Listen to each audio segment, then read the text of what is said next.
the third G20 Tourism Working Group meeting at the beautiful location of Srinagar. Today we have with us in the press briefing Union Minister for Tourism, Culture and Donaire, Shri G. Kishan Reddy, Union Minister of State, Independent Charge for Ministry of Science and Technology, MOS, PMO, Personnel, Public Grievances, Pensions, Atomic Energy and Space, Dr. Jitendra Singh, G20 Sherpa Shri Amitabh Kant, G20 Chief Coordinator Shri Harshvardhan Shingla, and Secretary Information and Broadcasting, Government of India, Shri Apurva Chandra. I welcome you all, sirs. So today we began our meeting with a side event on film tourism. We also have several other interesting events lined up in the coming 2 days. So we will be giving you more details about that. But before we start, I would like to invite G20 Sherpa, Shri Amitabh Kant, sir, to give us a perspective on G20, its goals and objectives, and its significance for a country like India. After which, I would like to invite the honorable ministers for their remarks. So, Amitabh, sir, over to you. Thank you very much. Distinguished journalists and media personalities, we are truly delighted to welcome you to Kashmir. India is hosting the G20 presidency at a point of time when there's a lot of global turbulence. The post-COVID era has seen a vast segment of people go below poverty line. It has seen a lot of people lose their jobs. 1/3 of the world is under inflation. 75 countries of the world are facing a global debt crisis. There's a huge challenge of climate action and climate finance. In the midst of all these crises, India sees G20 as an opportunity. And as our Honorable Prime Minister has said, that India's G20 presidency will be inclusive, will be very decisive, and will be action-oriented. A G20 presidency is largely dependent, to my mind, on three things. Firstly, the political and the development narrative which we set out as the leader of G20 this year, number one. Number two, what are our priorities for G20? And number three is, how do we execute the G20? And let me dwell a little bit on all three of them. First and foremost, in India's case, the G20 is being held at a time when there are 4 emerging markets, one after another, who will hold the G20 presidency. Last year was Indonesia, this year is India, next year will be Brazil, and after that will be South Africa. So 4 emerging markets, one after another, holding G20 presidency. Secondly, the leader of G20 is the Prime Minister, Mr. Modi. He is a democratically elected Prime Minister for the second time, whose credit rating is still at record high level. And secondly is the development narrative. And the development narrative is that we are the 5th largest economy. We are growing at very high rates of about close to 7%. During the last 7-8 years, we've done some remarkable work in development. We've done a huge amount of digital transformation. We do about 11x fast payment, real-time fast payments on mobiles, 11x of what America and Europe does. We do 4x of what China does. We've built about 40 million houses. 40 million houses is like building a house for every single Australian. That's like making a complete Australia. We've provided toilet connection to over about 110 million Indians, which is like providing toilet connection to every single person living in Germany. And we provided piped water connection to 243 million Indians, which is like providing a water connection to every single person in Brazil. During the COVID period, we've done about close to 2.5 billion COVID vaccination, which is about 6x the population of United States and Europe together, which was totally paperless, cashless, digital, all digital work. And we've done 55,000 kilometers of road. 55,000 kilometers of road is like making 1.5 times the diameter of the earth. That is the kind of development work which India has done. The second is, what are our priorities for G20? The first is to do very inclusive, resilient, sustainable growth for the global economy. If there is growth, we'll be able to lift people above poverty line. We'll be able to provide better education, better health, and therefore inclusive, resilient, sustainable growth is a major priority.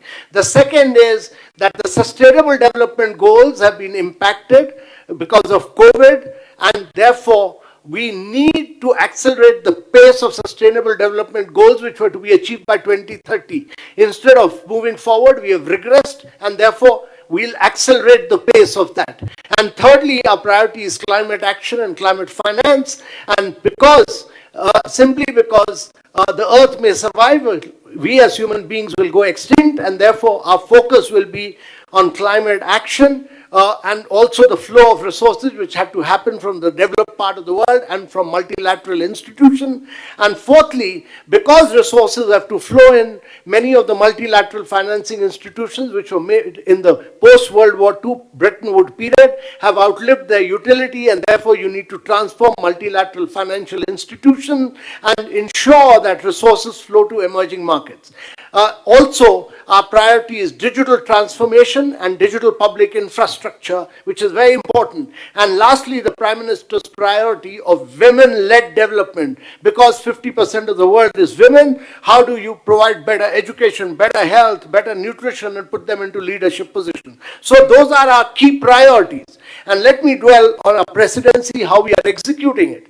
Unlike other countries which do G20 presidencies in their capital or one or two cities, India thought of making this G20, as our Prime Minister felt that it should be a people's presidency. And we take it out to all the states of India. So India is bigger than 25 countries of Europe in size and scale. So we are hosting this G20 in 60 cities of India. Over 215 meetings in 60 cities of India. This is unparalleled and has never been done before.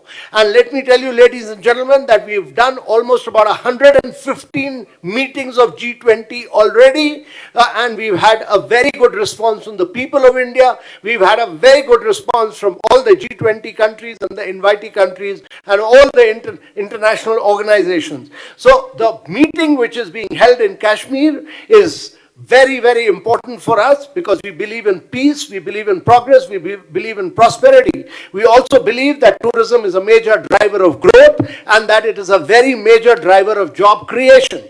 And that film tourism here, which was the subject of today's side discussion, will be a very major area of growth for Kashmir in the years to come. And therefore, ladies and gentlemen, with these few words, I'll conclude and I'll request the Honorable Ministers to dwell on this. But this is a broad perspective of what India has done so far under G20. Thank you very much, sir, for your interesting overview. Moving ahead with our press conference, I would like to invite Dr. Jitendra Singh for his remarks now. Thank you. At the outset, I must thank Prime Minister Modi for having chosen Srinagar and Jammu and Kashmir for one of the 60 venues where these G20 events are being held. And I also must appreciate our friend, Minister for Tourism, Shri Kishan Reddy ji and his team for having very diligently, meticulously planned this event. A few words about what it means to have it in Srinagar, and then 2 words about what it means to dedicate today's deliberations to film tourism while we hold this event in Srinagar. I think my first thought is that the very fact that we are holding it in Srinagar, in Jammu and Kashmir, is itself an achievement of sorts. The content of it comes later. And I'm sure the delegates coming from other places would be able to falsify the kind of perception or narrative which is sought to be created either by certain vested interests on the one hand or some other self-styled cynics, critics, or self-righteous commentators. You've seen for yourself, and this is an opportunity for you to see with your own eyes what it's all about. Jammu Kashmir has moved on. the common man has moved on. And I would say the common man walking on the streets of Srinagar wants to be a part of the development journey led by Prime Minister Modi. He's seen two generations of Kashmiris being sacrificed at the altar of Pak-sponsored terrorism. He's no longer in a mood to succumb to that. And let's not forget, and we owe it also, that the youth of Kashmir is highly aspirational. Sometimes I tend to think that the Kashmiri youth, the youth of Jammu and Kashmir, sometimes is much, much more aspirational than his counterparts in the rest of the countries. I have an opportunity to travel across 2-3 states of the country every week. The youth here is more aspirational, highly forward-looking, also well-informed, and therefore he can see the enormous avenues unfolding across the country under the leadership of Prime Minister Modi in the last 9 years. He doesn't want to miss the bus.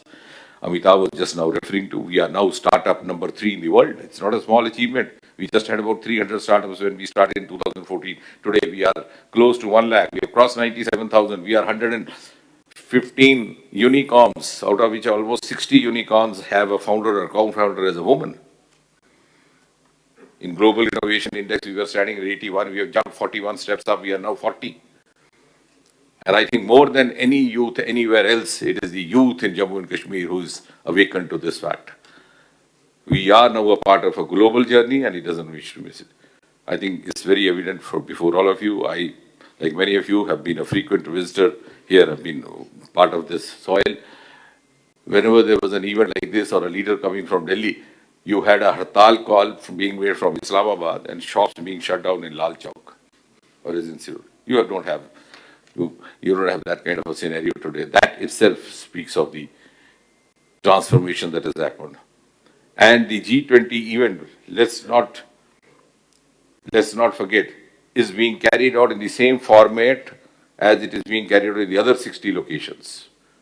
You have the same program rolled out. There's no compromise at all. Like, for example, tomorrow we begin the official program. We have an inaugural ceremony, which is followed by working sessions, which is followed by bilateral meetings, which are followed by interactive sessions. Today we had side events, which were dedicated to film tourism, to the Paradise Zone, and now we have a cultural program, the banquet. What more is left?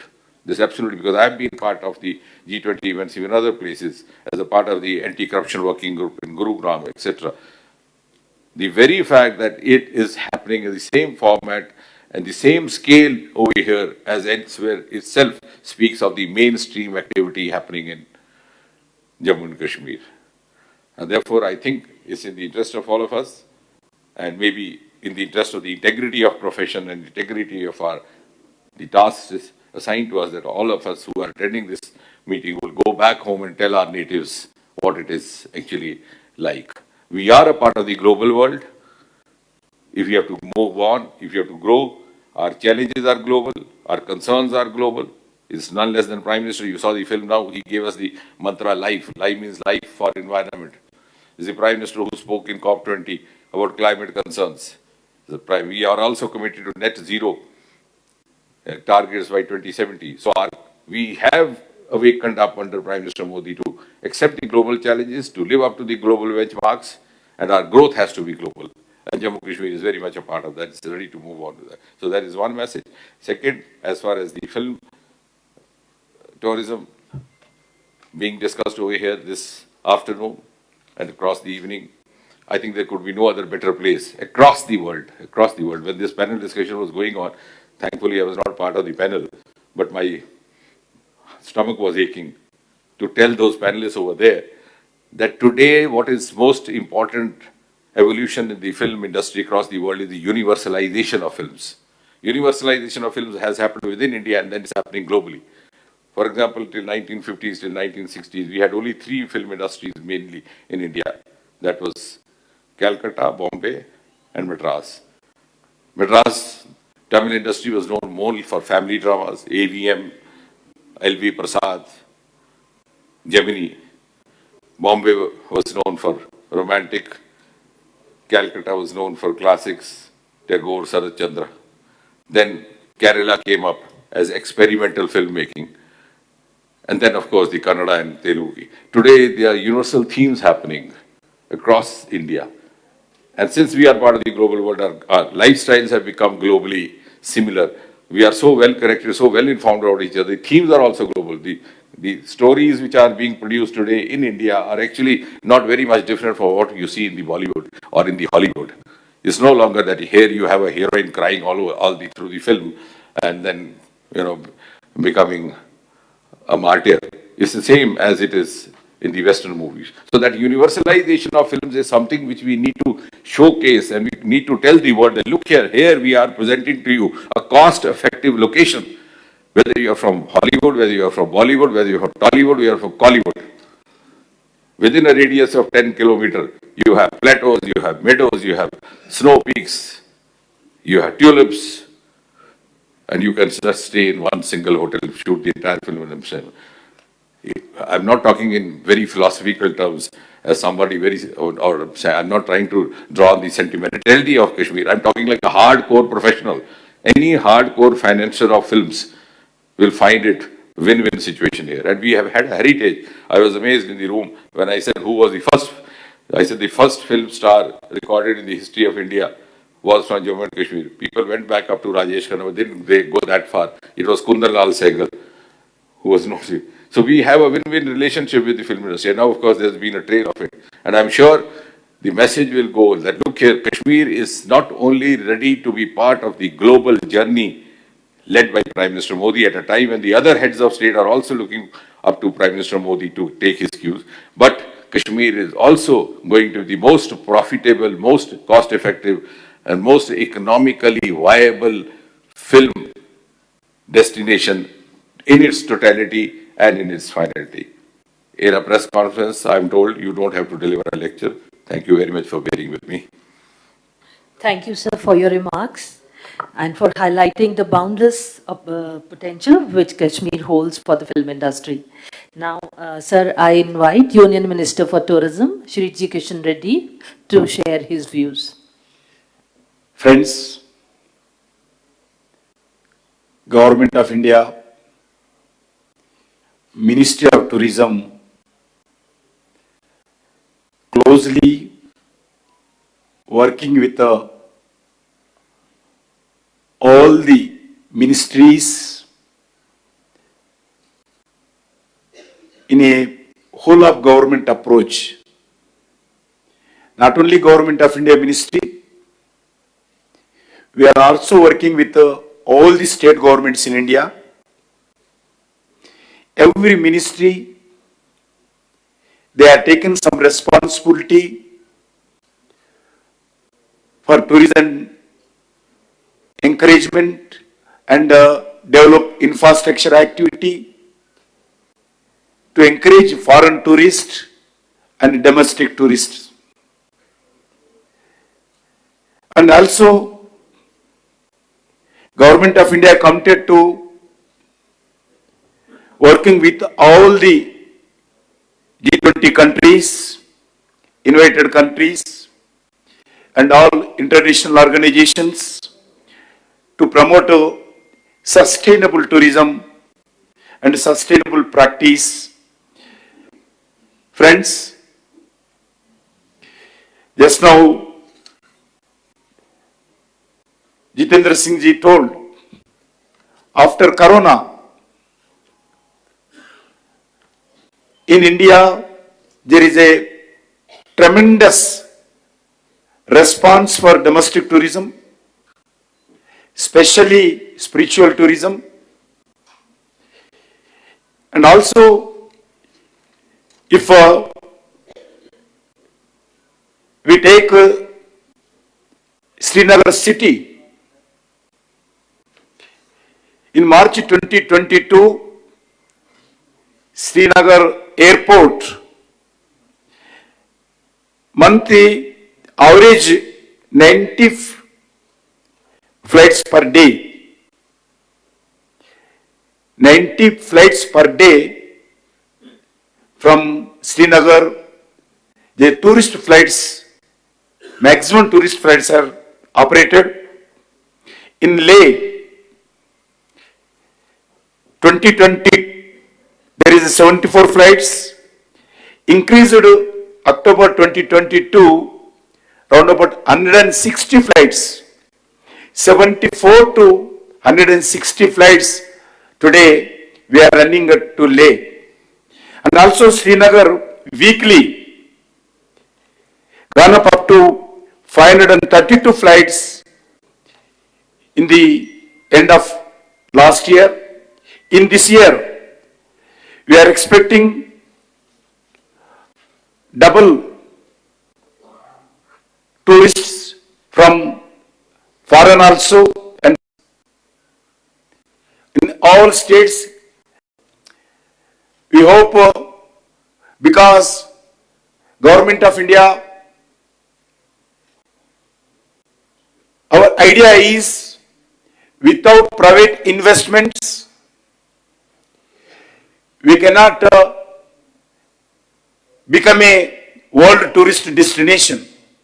That's why we want to investments from globally and domestic. We also 100% FDI under leadership of the Narendra Modi ji.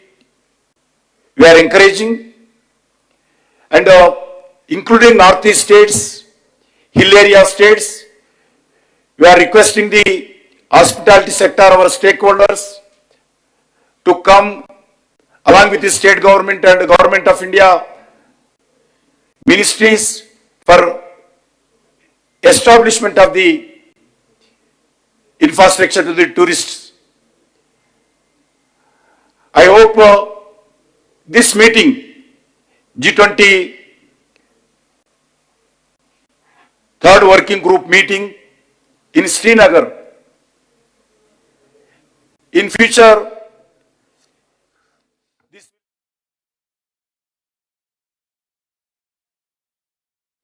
not only domestic tourists, more and foreign tourists, and also today successfully we discussed the film tourism. We are also discussing tomorrow also same our stakeholders with tourism policy and film tourism. Definitely in coming days, India for tourism, film tourism and film shootings, we are going to attract even foreign countries also. Thank you. Thank you so much, sir. Now I hand over the dice to G20 Chief Coordinator, Shri Harshvardhan Shringla ji.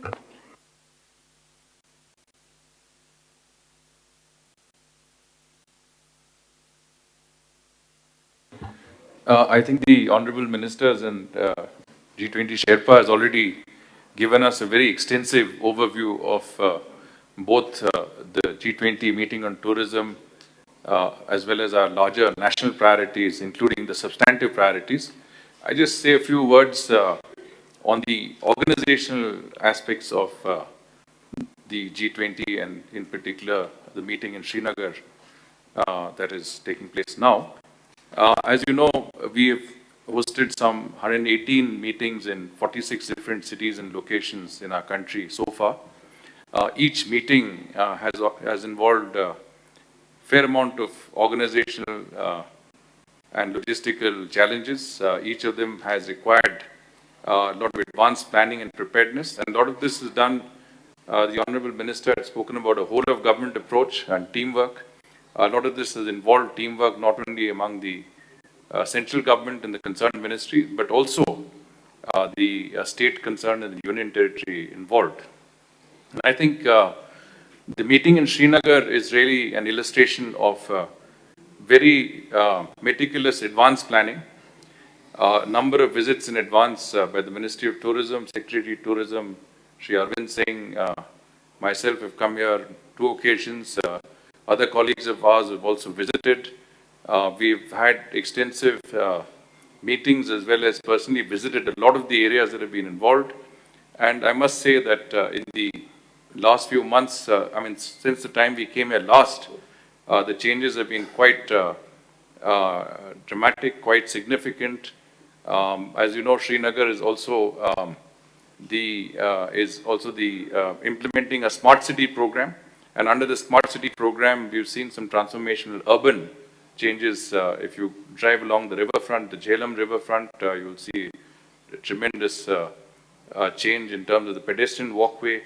If you go to some of the marketplaces like the Polo Market, you will see that under the smart city program, the entire cabling, which is fiber optic networks, whether it is the drainage systems, water systems, have all been underground, and the entire area has been converted into pedestrian walkway.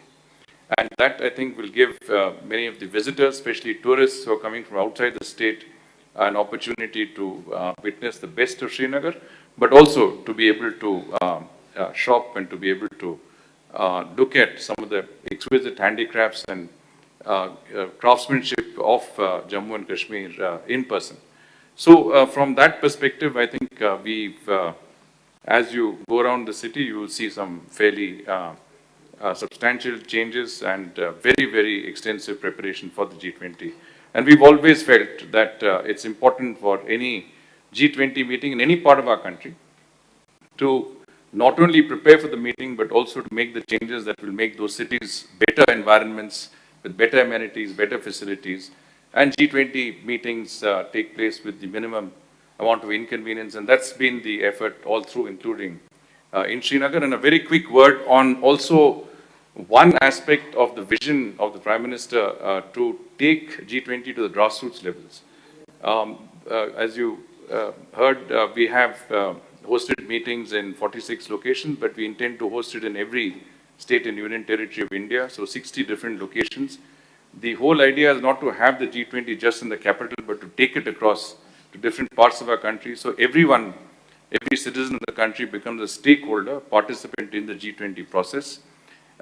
In Jammu and Kashmir, there's been quite an effort. The Union Territory of Jammu and Kashmir and the regional and local governments have cooperated to hold several sessions, walkathons, cycling competitions, information rallies, model G20, thereby getting the message about the G20 and India's presidency of the G20 down to the level of the grassroots level. I think that is what we call through the Jan Bhagidari mode. And I think that has been a very great achievement, not only across the country, but also in particular in the state of Jammu and Kashmir. And as the Honorable Ministers both pointed out, and so as the Sherpa, there are going to be tangible benefits of bringing a meeting like the G20 tourism meeting to Jammu and Kashmir. Clearly, this is an important tourism destination. We expect 20 million tourists to visit Jammu and Kashmir in the year 2023. But the idea is to increase both the value in terms of ecotourism, film tourism, adventure tourism, and not only that, but also I think to increase the number of foreign tourists coming to Jammu and Kashmir, and that I think the attention that the G20 meeting will bring on this very beautiful and scenic part of our country, with a lot of culture and civilization behind it, I think will be very, very successful. So my congratulations to our Ministry of Tourism for hosting an incredible event to the Union Territory of Jammu and Kashmir, and to our colleagues in the G20 Secretariat with the G20 Sherpa providing very, very important guidance, and everybody else who's been involved in facilitating and making this event actually happen and take place in a way that, as the Minister pointed out, could not have been envisaged a few years earlier. Thank you. Thank you, sir. As all of you know, in India, the Ministry of Information and Broadcasting works closely with the film industry to promote the film sector. In this slide, I would request Secretary Information and Broadcasting to present his insights on film tourism. Thank you. I would like to speak on film tourism only in the context of Kashmir and from my own personal experience. When I came here for the first time to Kashmir, that valley, that was in 1989. And that time we carried vivid memories of Shami Kapoor sliding down a slope clad hill, then of J. Shiv Shankar in Gulmarg in the film Aapki Kasam, and so many others of shikaras in Dal Lake. And that is what attracted us to Kashmir being a young man that time, that is how the films were made and that is what we had seen. But unfortunately, 1989 was the last year before which insurgency started, and thereafter it was a lost almost 3 decades. And India is a young country. More than 50% of our population is below 30 years of age, and our youth have not seen Kashmir in films. But then that has changed in the past 2 years. The fact today is that the film policy of Kashmir was introduced in the year 1921, and more than 400 films have been shot now in Kashmir in the past 2 years, whether it is films, whether it is TV series, whether it is advertisements, and now again, not just whether it is Bollywood, whether it is from Hyderabad, Chennai, from all parts of the country, people are flocking to Kashmir, and our youth will again be able to see the beauty of Kashmir. So we look forward to film tourism in this particular state, and that is what is attracting now tourists again in a big way. The Honorable Minister mentioned that the largest number of tourists visited Kashmir last year, and that is the impact of films. More and more tourists will be attracted, not just Indian tourists, which is happening now, more and more foreign tourists will be attracted. Kashmir has a lot to offer in terms of scenic locations, in terms of culture, in terms of food, and which all of you will be able to experience. And this is going to be the golden era for filming in Kashmir. Thank you. Thank you very much, sir. With this, we move on to the question and answer session. The floor